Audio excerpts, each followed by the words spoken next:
would like to greet each and every one of you, to all who participated today, in our 6th extravagant worship. And I try with all my might, but I just can't win the fight. I'm slowly drifting, a vagabond. And just when I ran on the road, I met a man I didn't know, and he told me that I was not alone. He picked me up, turned me around. Dahil sa pag-ibig ng Panginoon, ito po ay nagdulot sa akin ng tinatawag na kaligtasan.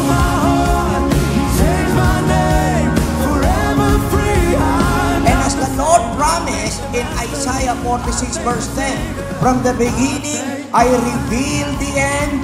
From long ago I told you things that had not yet happened. My plan will stand and I'll do everything I intended to do.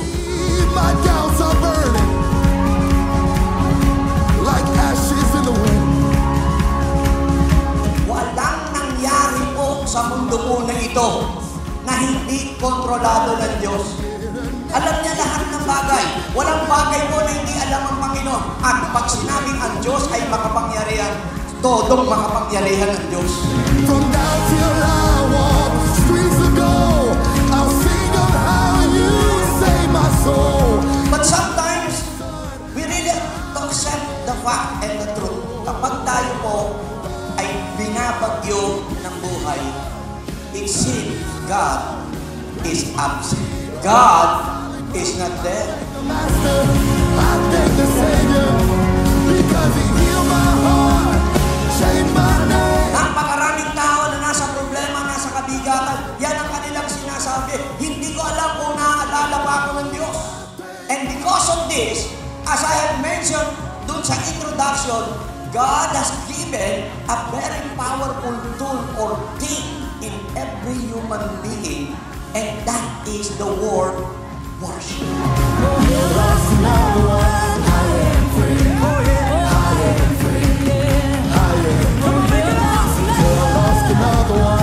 Binigay ito ng Panginoon sa ating mga tao. Regardless of who you are, regardless of your religious association, religious belief, but yung worship mo na to, ito po ay it's been wide to every human being.